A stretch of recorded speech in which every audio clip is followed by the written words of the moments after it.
Lift Yourself was a pretty big song by famous American rapper Kanye West. 3 days after it was first made public on April 27, 2018 through Kanye's website, Good Music and Def Jam made it available as a standalone single for digital download and streaming.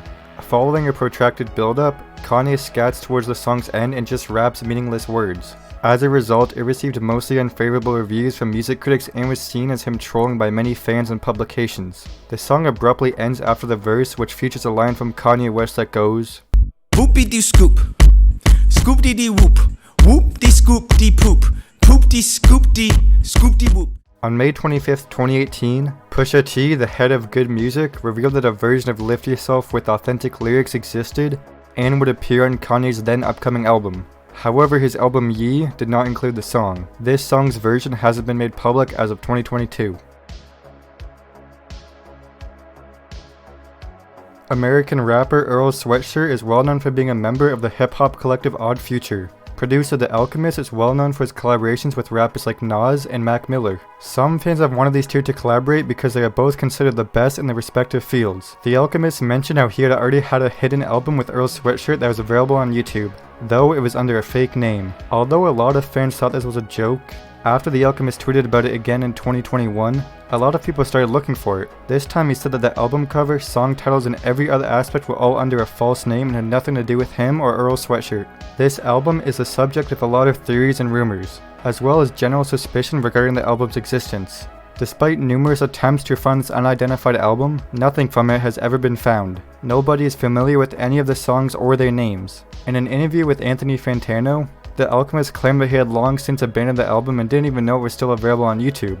Additionally, Earl Sweatshirt declines to discuss about the album. Since no information has ever been discovered about this album as of the time of this recording, many people think that it was never actually created.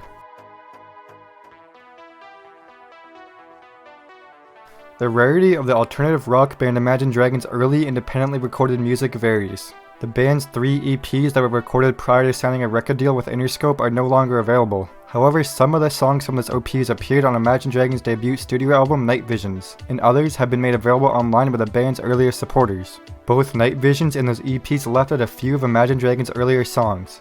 Typically, only video recordings of the band's live performance are still in existence. The song I Wish You Well, however, was given the studio treatment but only partially teased to the public. I Wish You Well was sung by Imagine Dragons during a performance in April 2010 at the Bunkhouse Saloon in Las Vegas. They had only released 2 EPs up to this point, Imagine Dragons and Hell and Silence. The band quickly recorded more music at Los Angeles Blue Microphone Studios. On the May 7th, 2010 episode of the official Blue Microphones podcast, a 50-second teaser of I Wish You Well was included. Although the guitar solo is the main focus, there are about 2 lines worth of lyrics after that. The precise date that Imagine Dragons intended to release a studio version of I Wish You was not stated in the podcast.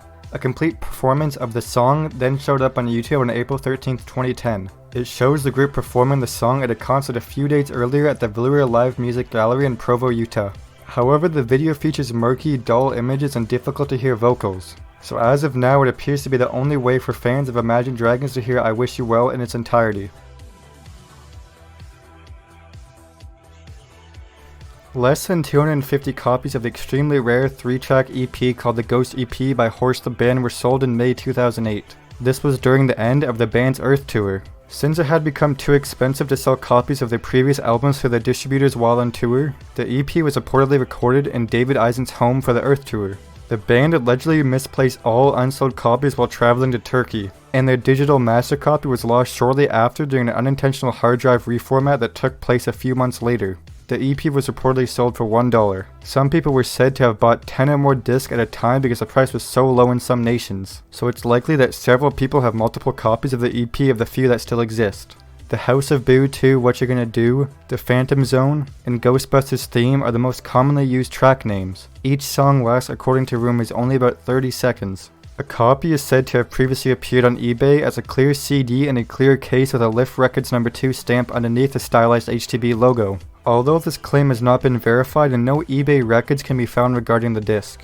There isn't much information available about the EP aside from a few interviews and forum posts in which different band members make mention of it. After signing with the record label Island Records, metal musician and YouTube star Poppy recorded an album during the Bubble Bath sessions between 2014 and 2016. According to Poppy in her August 4th, 2015 video titled Charlotte Interviews Poppy, she started working with producer Titanic St. Clair in 2014 to create her debut EP, which was originally intended to be an album. Poppy started teasing a song called New York in 2015, starting with an Instagram post of the song's recording on July 11th with the title hidden in the tags. Additionally, she started performing the song on live streams and at various venues. However, the song was never released. Instead, the instrumental did, and it was used in an unreleased Poppy video before it leaked. Poppy also covered Video Killed the Radio Star by the Buggles in 2015. Later in 2020, a studio snippet of the cover surfaced, indicating it might have appeared on the album. On May 17, 2016, the song Chewing Gum was playable on Poppy's SoundCloud for about 30 minutes before it was removed and subsequently re-uploaded by numerous users. Poppy also revealed in 2020 during a Discord Q&A that Island Records took that song down. A song called Guns and Gold was also leaked in 2018 and was referenced by Nicki Swift. When Poppy and Titanic St. Clair broke up in May 2020, she talked about it on social media. She claimed that he had been leaking old personal photos and demos. And she mentioned demos that had leaked early in 2020 and 2019. Poppy had this to say about her ex. That person is releasing photos of me without makeup and blonde hair, plus very personal demos that only he has. This is an attempt to make me feel small, insecure, and exposed. Despite this, only a few songs from the extensive catalog of extended Bubble Bath session songs remain. These songs are rumored to be from the Bubble Bath sessions because their sound and lyrics match those of Bubble Bath and Poppy demos. Starfox is a Nintendo video game that was released on the Super Nintendo in 1993. Hajime Hirasawa, who at the time worked for Nintendo, wrote the game's soundtrack. However, he left the company shortly afterward over disputes regarding the ownership of his music. Hajime apparently had a full album of orchestrated arrangements of the music he wrote for Starfox completed, which his prior career in the music industry must have led him to assume he would be free to publish. The music he created for Starfox, however, belonged to Nintendo, not him, as Nintendo had informed him that he wasn't allowed to release it on his own. He left the business and gave up his plans to release the album because the two parties were unable to come to an agreement regarding the album's rights. In an interview, Dylan Cuthbert mentioned that he had a tape copy of the album and might still have it, but he also hinted that he was unsure of its current location. So as of now, this soundtrack is completely lost. Billy Roberts filed a copyright application for Hey Joe, a 1960s American rock song in the US in 1962. The lyrics describe a man who shot his unfaithful wife and is now on the run and intends to travel to Mexico. The Leaves recorded the song's first commercial rendition, even though the song's authorship has been disputed. The Jimi Hendrix Experience recorded one of the most well-known renditions of the song in October 1966. Hey Joe was released a number of times by the American rock group The Offspring. The three versions that have been recorded are as follows. The 1989 version is only available on the cassette tape version of the self-titled debut album.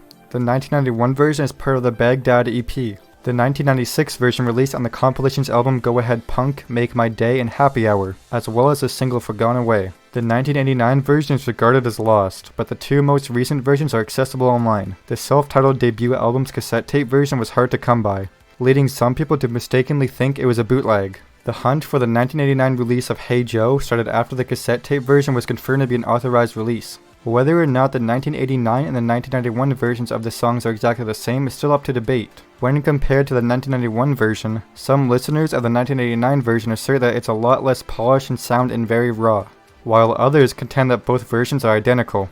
There have been unsuccessful attempts to reach The Offspring's lead guitarist Noodles on Twitter to inquire about the various renditions, so as of now this version is still completely lost.